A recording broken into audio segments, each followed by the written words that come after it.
当你在新加坡街头点燃一根烟，你面临的不仅仅是高达1000新币的罚单，而是整座城市精密运转的排斥系统。很多人觉得新加坡是个没有自由的罚款之都，连买包烟都要被遮挡得严严实实，合法抽烟的区域只有几个画着黄线的狭小方块，甚至有刚从国外过来的朋友吐槽，在新加坡抽烟简直像做贼。但今天我们要拆解一个反常识的真相，正是这种极度的约束，构成了新加坡独一无二的生活归属感。为什么越严苛越让人离不开？看完这期视频，你对城市治理和个人自由的认知将被彻底颠覆。在评论区告诉我，你所在的城市控烟政策形同虚设吗？提到新加坡，很多人的第一反应是干净，第二反应是严。在控烟这件事上，新加坡政府绝对是全球头号铁腕家长。早在上世纪70年代，新加坡就开始了控烟运动。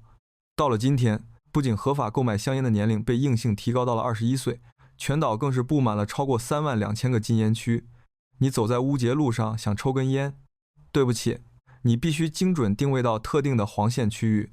在祖屋走廊、电梯，甚至部分公园，一旦违规点烟，等待你的就是200到1000新币的罚款，而且执法人员无处不在，随时可能给你开出罚单。很多人会抱怨这种生活太压抑，但你有没有想过，为什么每年依然有几十万精英削尖了脑袋想要拿到新加坡的 PR？ 因为对于绝大多数不吸烟、渴望安全与秩序的普通人来说，这种严苛恰恰是最大的保护伞。作为一个资源极度匮乏的岛国，新加坡必须依靠极高的社会运行效率来维持竞争力，用极高的违规成本强行抹平公共空间里的摩擦。在新加坡，你不需要用忍气吞声来应对公共场所的二手烟，法律和无处不在的监控替你完成了维权。这种不需要个人出面争吵就能获得的公共空间安全感，正是归属感生根发芽的第一层土壤。如果只把新加坡的控烟归结为罚款，那就太低估这个国家的治理智慧了。真正让新加坡模式成为全球标杆的，是它极致的空间折叠与微观城市规划。我们来看一个硬核机制：乌节路的黄线吸烟区。这不仅仅是在地上画个框那么简单，新加坡市区重建局在规划这些吸烟区时，会精准计算周边的人流走向、风向，甚至是建筑物的气流回旋。他们确保吸烟区既能让烟民找到，又绝对不会让二手烟飘进主流人行道。这本质上是在做什么？是在用物理手段划定权力的边界。如果我们将新加坡 vs 香港，你会发现同为高密度都市，两者的治理逻辑截然不同。在很多高密度城市，烟民和非烟民的冲突几乎是无解的，因为公共空间高度重叠。但在新加坡，边界极其清晰，黄线以内是烟民的自由，黄线以外是公众的绝对健康权。这种清晰的边界感，就是现代都市人最稀缺的安全感。我们再把目光放回新加坡人最核心的生活区，也就是祖屋 HDB。 1楼的底层架空层，错综复杂的有盖走廊，这些不仅是为了遮风挡雨，更是为了规范行为轨迹。当你居住在 HDB 里，你知道楼道是严格禁烟的，你知道楼下的游乐场对孩子来说是绝对安全的。国家环境局甚至部署了带有热成像功能的监控探头，专门抓拍高空抛下未熄灭的烟头。这种近乎偏执的监管力度，意味着你不需要每天为了邻居抽烟这种破事去居委会吵架。新加坡政府用高昂的管理和执法成本，买下了居民之间的零摩擦力。当你生活在一个所有规则都清晰可预期，且被严格执行的环境里，你的内心就不再需要时刻保持防备。这种卸下防备的轻松感，就是归属感的最强催化剂。这就引出了一个极其反直觉的社会学悖论：为什么极度的约束反而催生了极度的自由？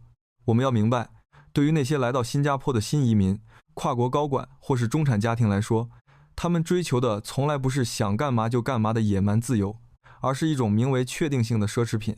控烟只是一个微观缩影。在新加坡，你不能吃口香糖，不能在地铁上喝水，晚上10点半之后不能在公共场所买酒喝酒。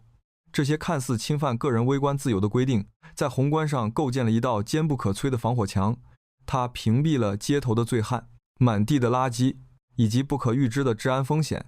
这就是社会学中著名的破窗效应的逆向应用。当最微小的违规行为，哪怕是乱扔一个烟头，都会被严厉打击时，藐视规则的氛围就被掐灭了。恶性犯罪的土壤也就被彻底铲除了。